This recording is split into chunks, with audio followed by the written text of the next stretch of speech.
When my daughter told me I was a burden and kicked me out of my own home, I collapsed on the sidewalk with nothing but a suitcase. 3 days later, I was sitting in a lawyer's office discovering my late husband's secret fortune. That's when I realized life is like a deck of cards. Those who rush to claim the winning hand often end up with the joker. If you're watching this, hit that subscribe button and tell me where you're from. Because trust me, this story has more twists than a mountain road, and you'll want to be here for every sharp turn. My name is Beatrice, and until 6 months ago, I thought I knew what my sunset years would look like. 40 years of marriage, 3 children raised to adulthood, and finally, the peaceful retirement I had worked so hard for. I had always been the backbone of our family, the one who kept everything together while my husband Roberto built his contracting business. Our eldest daughter, Carla, had always been ambitious. Sharp as a tack and twice as pointed when she wanted something. I admired that about her, even when it exhausted me. When Roberto passed unexpectedly last year, she stepped in to help me manage. At the time, I was too grief-stricken to see what was really happening.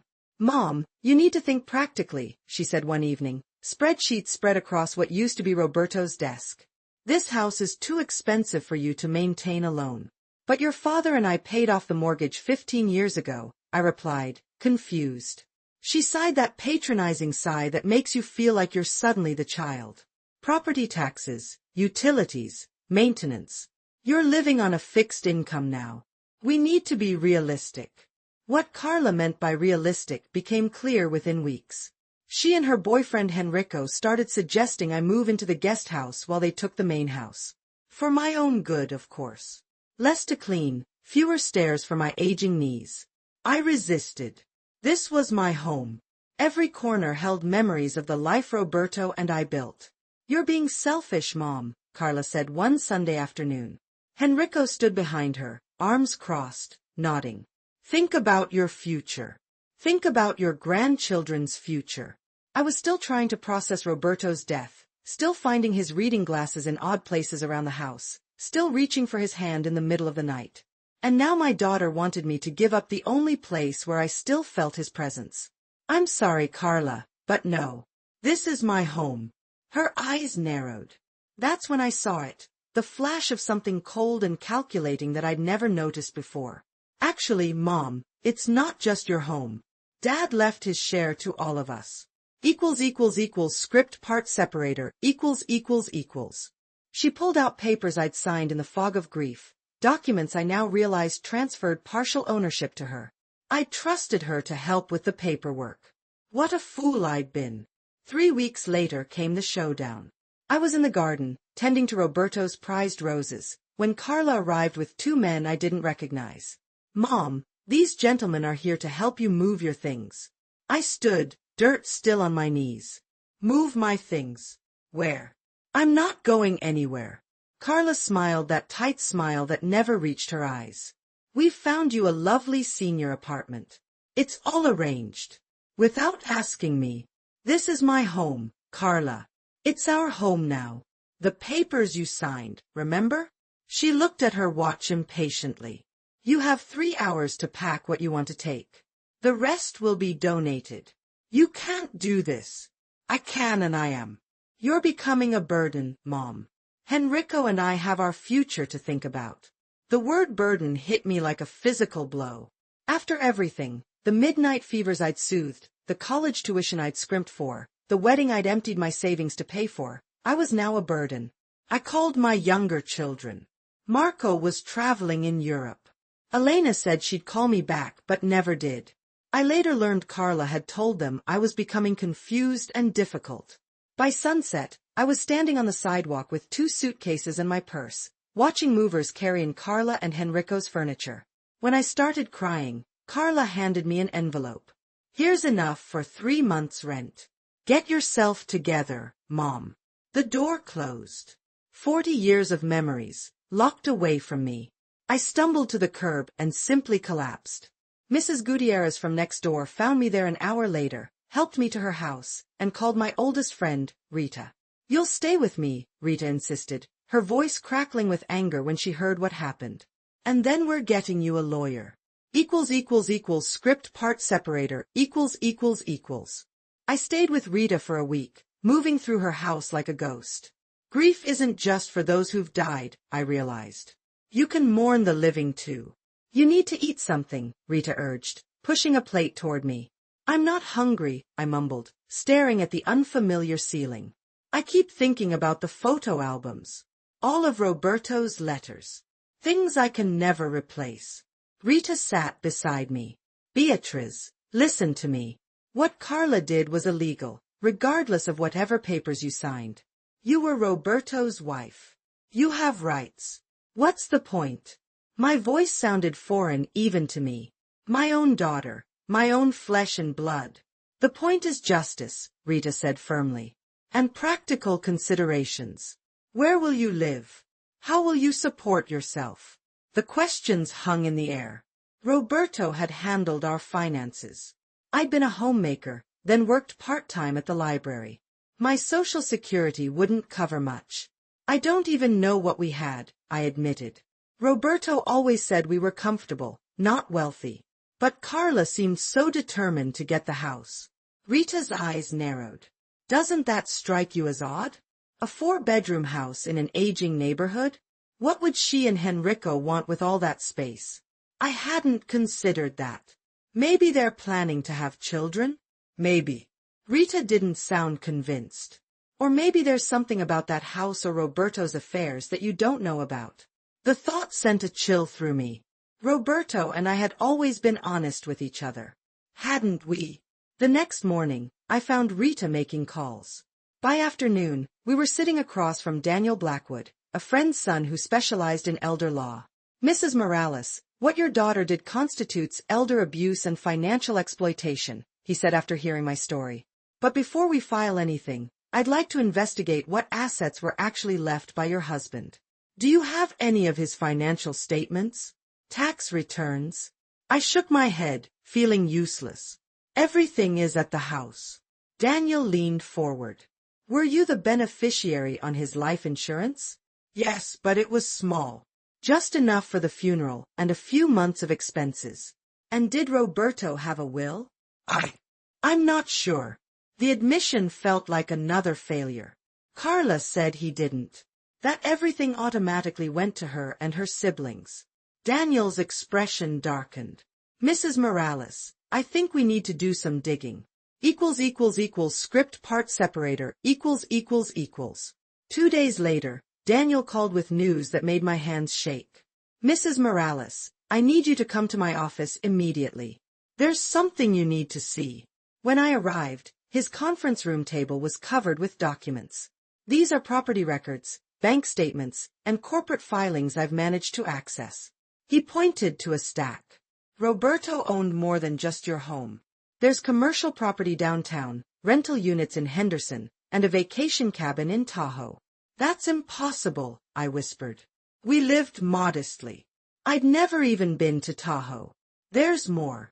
Roberto was the primary stakeholder in 3 LLCs. At a conservative estimate, we're looking at assets worth over $2 million. My legs gave out. Daniel guided me to a chair. Mrs. Morales, did you sign anything after your husband died? Anything at all? I nodded, remembering the blur of grief. Carla brought papers. I thought they were for the funeral arrangements, insurance. Daniel's face hardened. I believe your daughter had you sign a disclaimer of inheritance. She's attempting to divert your husband's estate away from you.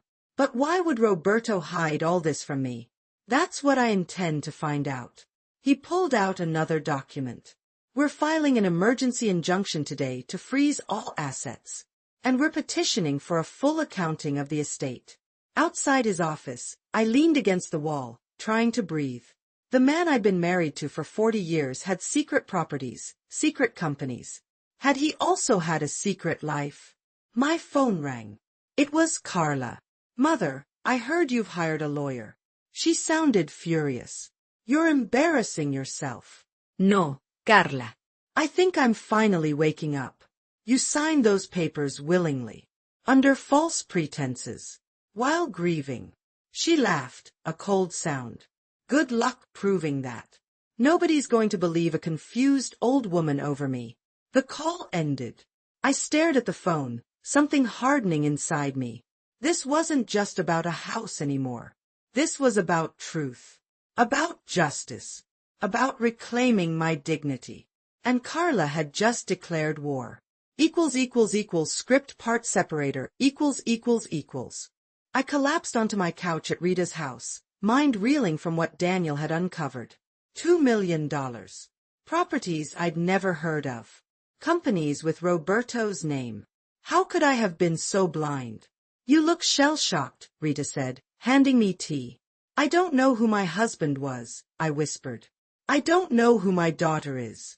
My whole life feels like a lie. Focus on what you can control, Rita advised. Daniel seems competent. Let him do his job. The next morning, Daniel called with news. The judge granted our emergency injunction. All assets are frozen pending investigation. And I've scheduled a deposition with Carla for next week. She'll just lie, I said bitterly. Let her. Lies leave trails.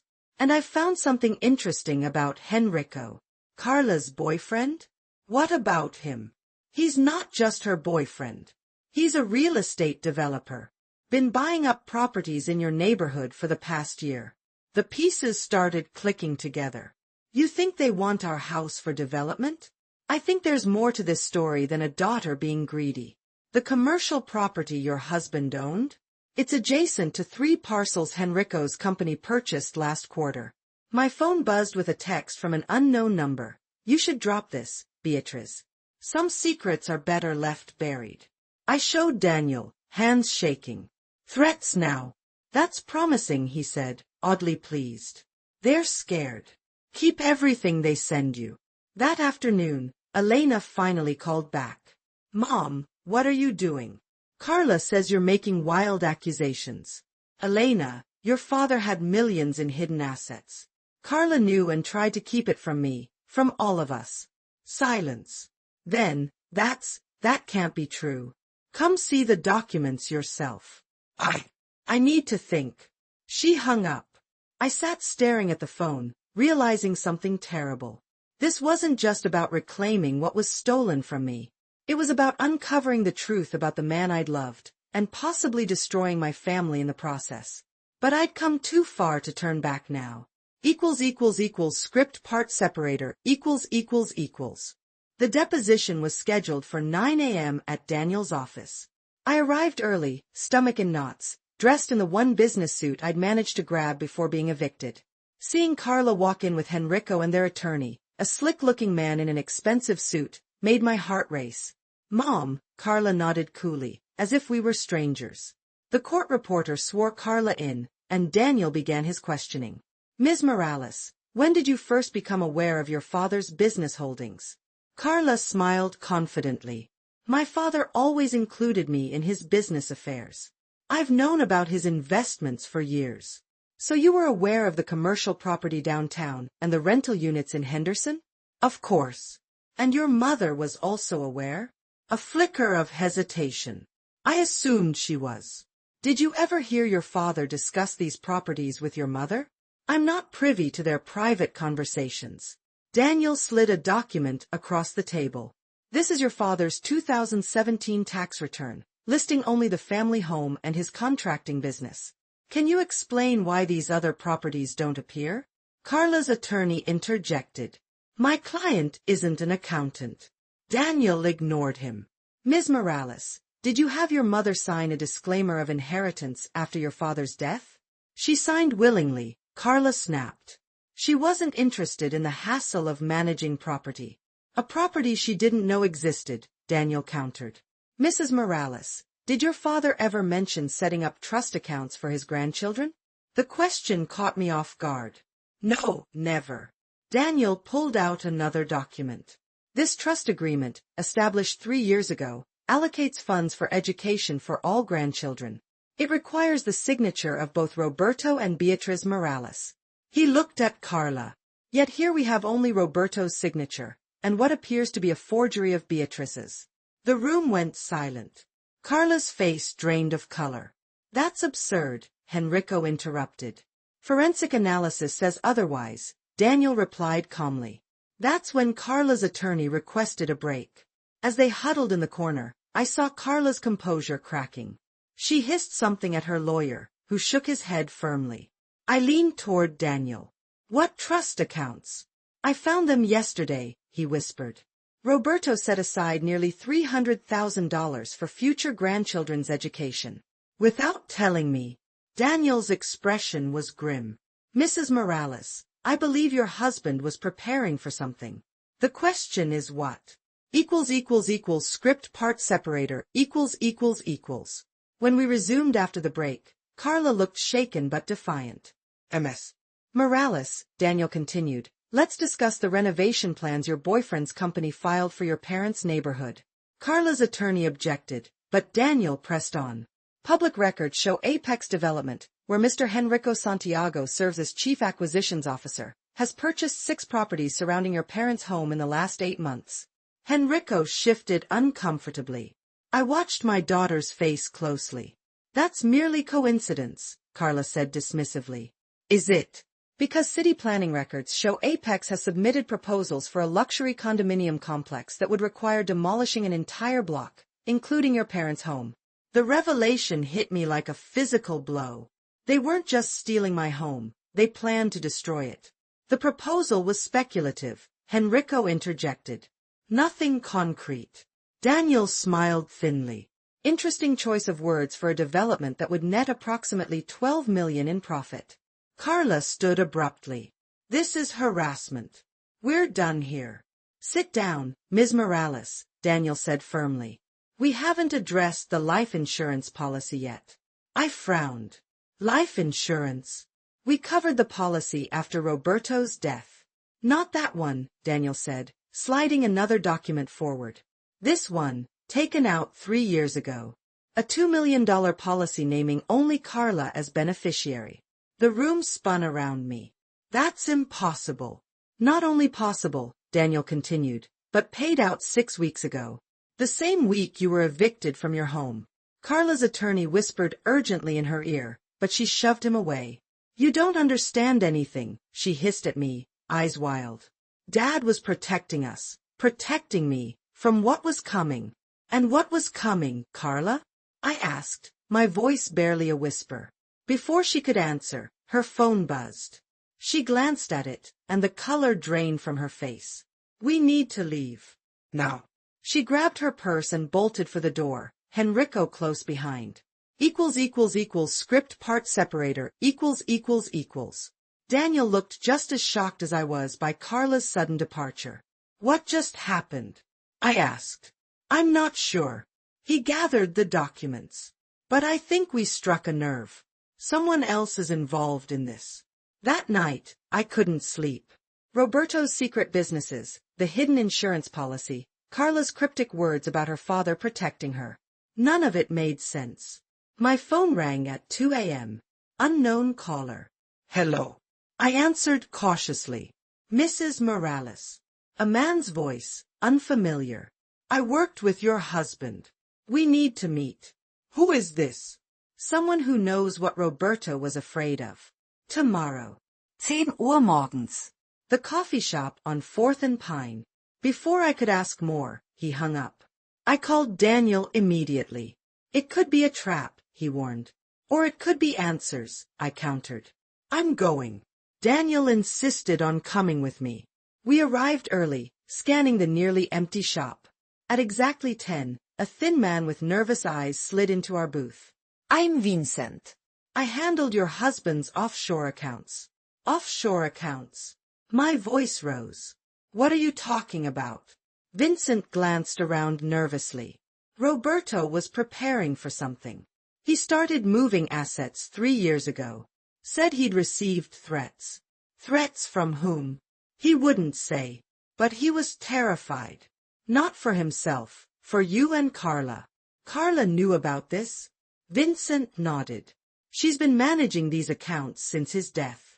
That's why she wanted me out of the picture, I realized. To protect whatever the secret is. There's more.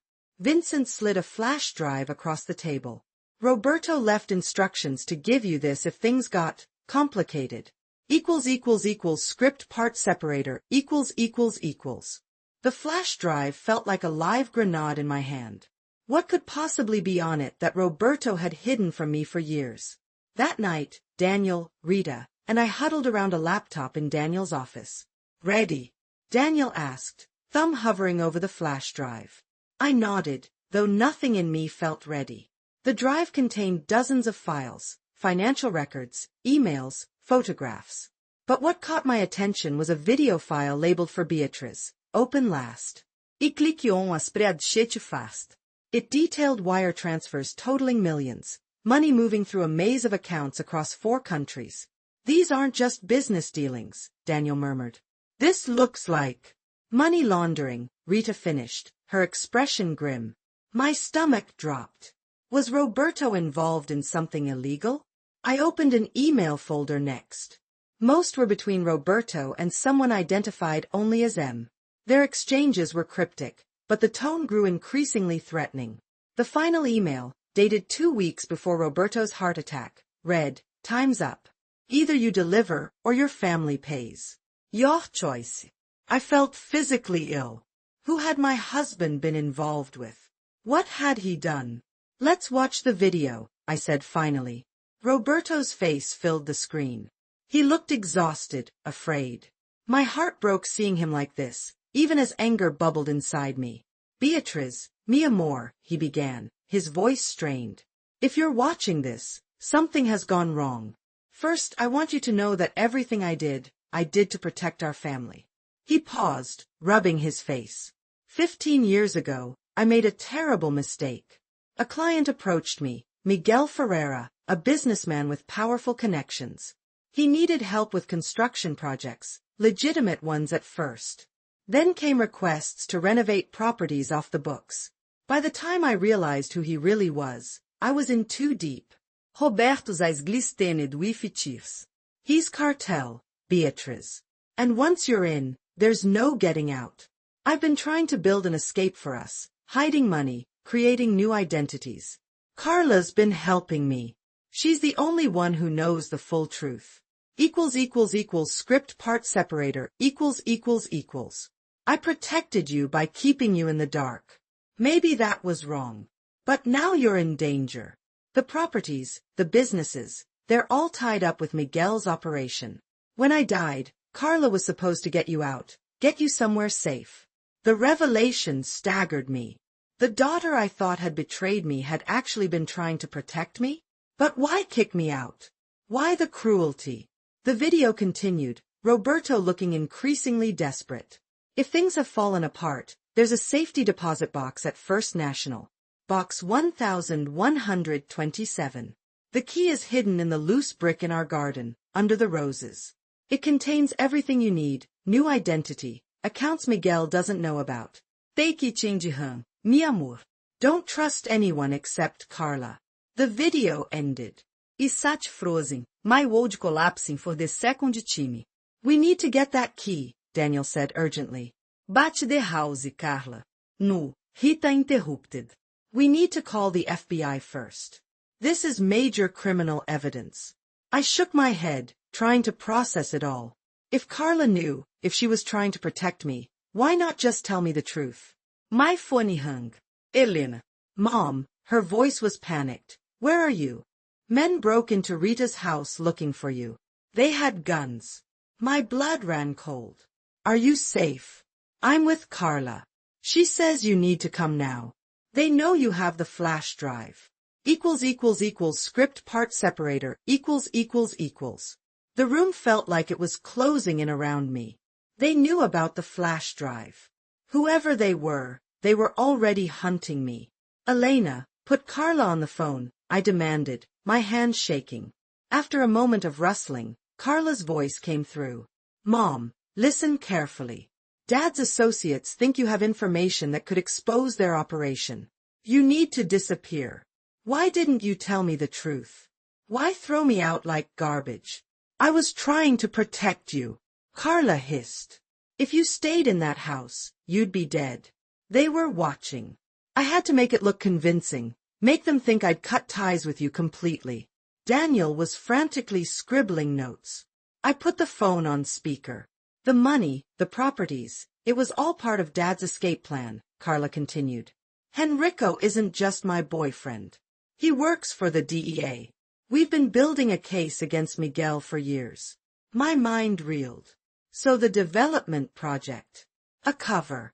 We needed access to the neighborhood to monitor Miguel's operations. Dad was helping us before his heart gave out. The pieces were falling into place, a terrible puzzle I never wanted to solve. Where are you now? I asked. Safe house. But we can't stay long. Miguel's men are closing in. They know about the flash drive, Mom. They'll kill for it. Daniel mouthed FBI and pointed urgently at the phone. We need to bring in the authorities, I said. No. Carla nearly shouted. Miguel has people everywhere. Police, FBI, even judges. That's why Dad kept everything compartmentalized. You need to get to that safety deposit box. Tonight. Rita leaned in. How do we know we can trust you, Carla? After everything. There was a pause. Because I'm about to risk everything too. Meet me at Dad's garden in 1 hour. Come alone, Mom. Your life depends on it. Script part separator The line went dead. Daniel and Rita immediately protested. This is insane, Daniel said. You can't meet her alone. It's obviously a trap. What choice do I have? I countered. If what she says is true, we're all in danger. And that safety deposit box might be my only chance. Then we call the FBI right now, Rita insisted. And say what? I asked. That my dead husband was laundering money for a cartel? That my daughter might be working with the DEA? We have no proof of anything except that Roberto was involved in something illegal. I made my decision. I'll meet Carla. Alone. Daniel ran his hands through his hair in frustration. At least let me follow at a distance. No. If Carla's telling the truth, watchers could be anywhere. I won't risk your life too. The drive to my old home felt surreal. Streets I'd known for decades suddenly seemed menacing. Every car behind me might contain someone wanting me dead. The neighborhood looked different too. Empty houses where neighbors had lived, construction barriers. Henrico's development plan hadn't been a lie, just a different kind of truth. I parked a block away and walked the rest, heart pounding. The garden gate creaked as it always had. In the moonlight, Roberto's roses looked silver black, their thorns sharper than I remembered. A figure emerged from the shadows by the tool shed. Mom. Carla whispered. I moved toward her, still uncertain whether I was walking into an embrace or an ambush. Quickly, she urged, already kneeling by the rose bed. The loose brick is here somewhere. As we searched, I studied my daughter's face.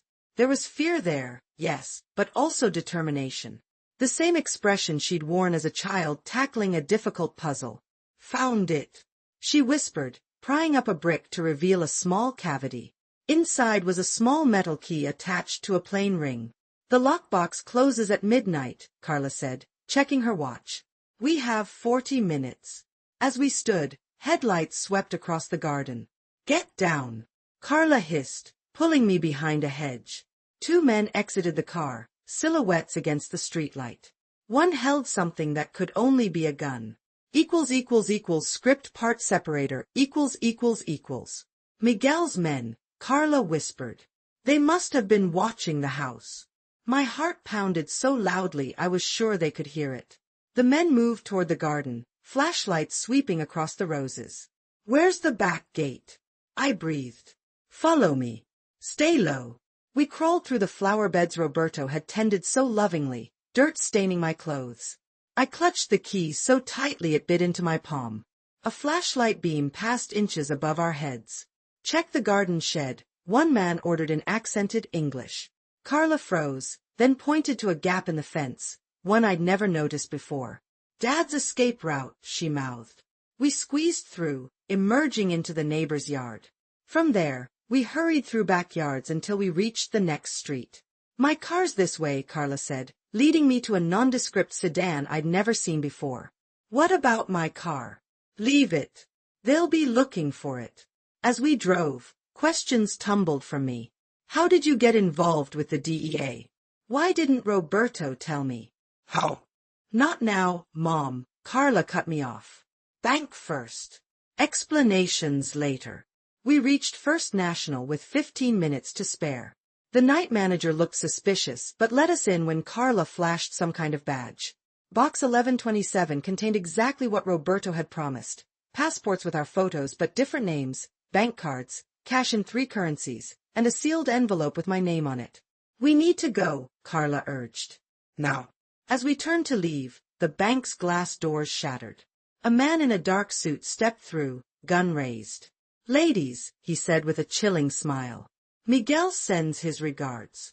Carla moved with startling speed, pushing me behind a counter and drawing her own weapon from a concealed holster. Federal agent. She shouted. Drop your weapon. The next moments blurred into chaos. Gunshots, screaming, the wail of approaching sirens. I cowered, clutching Roberto's envelope, praying my daughter would survive. Then silence. I peeked out to see Carla standing over the man's body, phone to her ear. Target neutralized. I need extraction. Witness protection protocol activated. Within hours, I found myself in a secure location with federal agents taking my statement. Roberto's evidence, combined with Carla's undercover work, was the final piece needed to dismantle Miguel's operation. You were never the burden, Mom, Carla said as we sat in the safe house. You were what we were fighting to protect. Everything, the house, the will, the eviction, it was all to keep you off Miguel's radar. I opened Roberto's final letter, tears blurring the words. Mi amor, forgive my secrets. They were the heaviest burden I ever carried. Live the life we dreamed of. Live free. 6 months later, I'm writing this from a small coastal town under a new name. The cartel leaders are in prison. Carla visits when she can between assignments. Elena and Marco finally know the truth. Roberto's hidden fortune, now cleared by the government, provides more than enough.